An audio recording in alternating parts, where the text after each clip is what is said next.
L'expédition Carcassonne, les derniers remparts, naît d'abord d'une rencontre entre Excurio et le Centre des Monuments Nationaux. Ça faisait très longtemps qu'on avait envie de travailler ensemble sur un sujet historique, sur un des monuments dont ils ont la charge. Donc on a exploré un peu toutes les pistes qui se présentaient à nous et très vite on est tombé sur Carcassonne, cette cité médiévale qui est reconnue mondialement et qui à l'échelle de l'Europe est la plus grande cité médiévale. En tant qu'auteur, mon travail est de faire des recherches, j'imaginer un scénario, des personnages, des lieux pour créer une histoire intéressante, passionnante, avec l'appui de historiens, de scientifiques.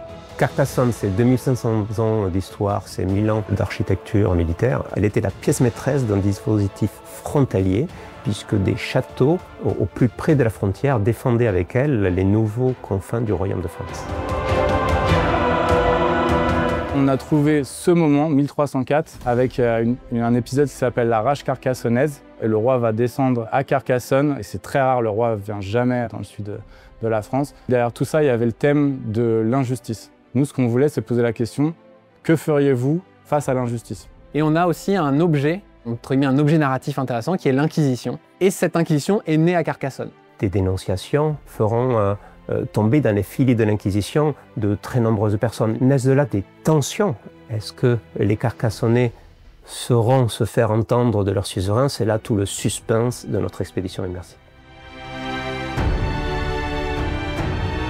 C'est d'abord énormément de recherche pour bien comprendre le sujet, les thématiques. Ensuite, c'est imaginer un début d'histoire, d'intrigue, et commencer à développer des personnages. Est-ce qu'on rêverait pas tous de devenir chevalier? Qu'est-ce que ça pourrait faire d'être un chevalier? Simon, le personnage principal de l'histoire, est un jeune noble venu du Nord qui, depuis sa plus tendre enfance, a été bercé par les contes et légendes autour des chevaliers. Et finalement, en fait, il se confronte à la réalité crue des habitants de la cité et il va changer progressivement tout au long du récit et devenir plus mature, plus mesuré. C'est vraiment un récit, un parcours initiatique. Et c'est un petit peu pareil pour nous. Quand on va arriver dans la cité de Carcassonne, on va arriver émerveillé, découvrir cet univers florissant et petit à petit, on va découvrir la complexité de ce monde. Les visiteurs incarnent des membres de la garde de Simon, donc ils viennent eux aussi protéger une partie des remparts et vont assister comme lui à tous les événements qui vont se dérouler pendant les 45 minutes de l'expérience. Une des forces des expéditions immersives, c'est l'immersion. C'est une des forces de la réalité virtuelle, c'est d'être immergé dans un environnement. Vivre une journée au Moyen-Âge, comme si j'étais un jeune seigneur qui est lui aussi débarqué dans la cité et pouvoir voir